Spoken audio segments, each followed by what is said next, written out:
Well, hello everybody. Pastor Andy here. Welcome to Making It Simple. Great to be with you. Great to see you today. And I hope that all of you are well and preparing for this beautiful season that we're in. It is a season of joy. It is a season for lights and all the blessings and gifts and all that stuff. But it is a season of hope. When I use that word, oftentimes, much like the rest of us, we generally use it in a manner that almost sounds like a wish. I want us to look at that today. I want us to look at the three choices that we find within the word hope. The word itself means confident expectation. We've talked about that extensively here, Making It Simple. But I want us to look at how we find this revealed. Paul uses the word mystery, okay? We're going to look at Colossians chapter 1, beginning here at verse 26. It says, the mystery hidden for ages, generations in fact, but is now restored to his saints. God wanted to make known among the Gentiles the glorious wealth of this mystery. In other words, this has great value to you, which is Christ in you, the hope of glory. Now, again, we think of that word, the hope of glory, hope, confident expectation. What can I place that level of trust in? Well, there's only one thing, and that's Jesus. I want us to take some time over the next several days, several lessons, looking at these three choices of hope and how they impact us. Because we're in one of these places, and I can assure you of that as I've written and prepared these notes, the clarity is there. When we think of the word mystery, Paul writes this word mystery, it's something that is not easily understood. That's what that word means. It's something that is kind of unknown or some type of surprise. In other words, everybody doesn't see it at the same time. Not everybody even understands it sometimes at the same time. And again, that's not stating any type of intelligence thing. That's got nothing to do with ignorance or calling someone less, intelligent. No, it's a simple fact that two people can look at the same picture and not see the same thing. You maybe back in the day, some of you that are from my era, they had those pictures of just mass chaos. It seemed like on a poster, but you could turn it a certain way or stare at it long enough and you could see what was hidden behind that. There was a mystery in there. There was something hidden behind those little objects or pictures or whatever. So not everything is always clear at the same time. Paul here is revealing the fact that this gospel message, and here's what I want us to grasp. This gospel message, it is available to all who desire it. Now, why do I really emphasize that word all? For whatever reason, and I think we all go through different seasons of learning, different things that are revealed to us. I've been doing this for a long time, 22 years. While I have always been knowledgeable, if you will, of all the other groups and denominations and different, learning areas and whatever, I'll be honest, I really had no idea how even within the confines of following Christ, there was so much division. Again, I've always seen that from the denominational boundaries. I get that. That's going to be there because of differentials in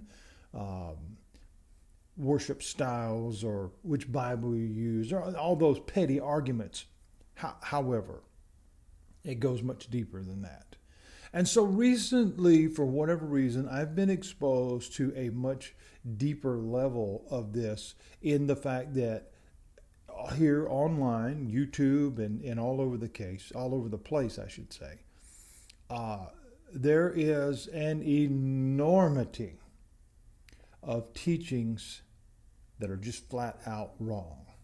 there is such a division among supposed believers over this ism and that ism, and at the end of the day, what it leaves is tremendous confusion.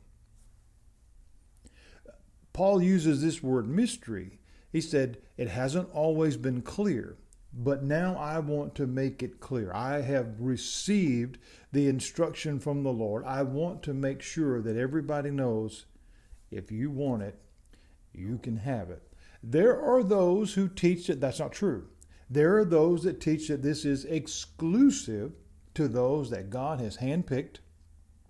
Therefore, if you're not in that group, well, it's kind of tough luck, buddy. You're not going to make it. But Scripture doesn't say that.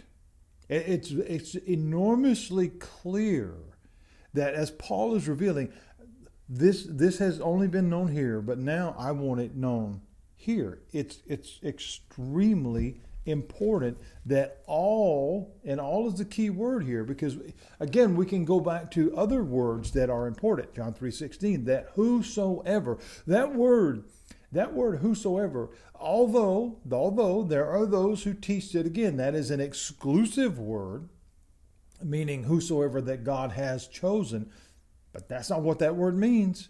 Whosoever is a freedom of choice. Whosoever says that it is available to any and every single breathing person on this earth if they so desire. It is much like this. If you go to the store, Walmart, wherever you go, it doesn't matter, and you've got enough money in your pocket, every single thing in that store is available to you if you want it. There is nothing in that store you cannot have if you can go in and purchase it.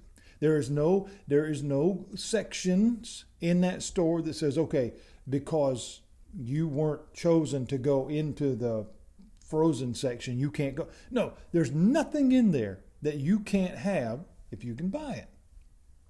God is saying to us, there is no person living that cannot have what I offer if you want it. It's been taken care of. It's been paid in full. If you will receive that. I saw this argument between two people yesterday saying, well, if all of the sin debt has been paid at the cross, then everybody makes it. But that's not what Scripture teaches. It says it has been done, it has been offered. Will you accept it? Will you believe it? Because if indeed, that again, Romans chapter 10 is very, very clear about that. All who will confess Christ and believe of what he's done, you shall be saved. Believe is the key word. Many don't believe because many don't accept. That doesn't mean that it wasn't done. Again, we go back to the store analogy. If you believe that what you're looking for is in there, but you never go in that door, and you never attempt to go and find that item that you need, you won't have it. It's the same thing. Jesus has taken care of it. It's been offered. Paul is saying here, we have the hope of glory. It is not a mystery anymore. You can have it if you so desire it. It is written this way. I'm going to just reread that, but in a little bit different context. The mystery has been kept in the dark for a long time, but now it's out in the open. God wanted everyone. This is so important, friends. God wanted everyone, not just the Jews, to know this rich and glorious secret inside and out, regardless of their background, regardless of their religious standing. The mystery in a nutshell is just this: Christ is in you. So therefore, you can look forward to sharing in God's glory. It's that simple. Here at Making It Simple, that's what everything is all about, is introducing us to the beauty of the simplicity of the gospel. It does not have to be complicated. It is no longer a mystery. And so Paul wanted everyone to know there is an answer. And no longer has to be exclusive to someone who's just been. It's an answer for all. It is available to all and to anyone who wants it. The mystery is no longer. It no longer has to be doubt. It no longer has to be confusion as to the intended audience. Because Scripture is clear. It is concise. It is beautiful. It says that God desires that none should perish. There's two key words in that passage. None, again, is a broad spectrum word that means all. None will be left out. None. That's again, that is a very, very clear word. We scream about, I don't want to be left out today. I don't want to be, you know what? Okay, there you go. I want to be included. There you go. Everybody is. Everybody is. There's also that word perish, which means cease to exist. And that is another study that is soon coming. The Lord is really revealing some information to me on that. And again, I don't say that as, these, well, I'm here. No, I'm studying and seeking and asking for God's counsel and wisdom, just like I did for this message. When we begin to see Christ in you, the hope of glory, the mystery revealed, wow. We're going to pick back up on this tomorrow, Lord willing, as we look at, beginning to look at the three choices of hope. I hope that you, there I go using that word too, hope, that you, okay, that's a wish. That's not what it word means. It is my desire that what I offer in this teaching, the three choices of hope, that it will be a blessing and that it will be clear. That is always my objective, and that is always my prayer, is that the Lord helps me give clarity so that there is no confusion, there is no chaos. Because the thing that I reveal to all who listen, how many ever they may be, 5, 10, 1,000, it doesn't matter. This does not have to be hard. That's why I call this show Making It Simple. This does not have to be hard. And I love the way that Paul wrote, because he made it clear, and he made his audience clear. It's for everybody. It's for everybody. Will everybody accept? No. But it is offered to everybody. Absolutely. We'll talk more about that tomorrow when we come right back here for more Making It Simple. God bless you. I'll see you then.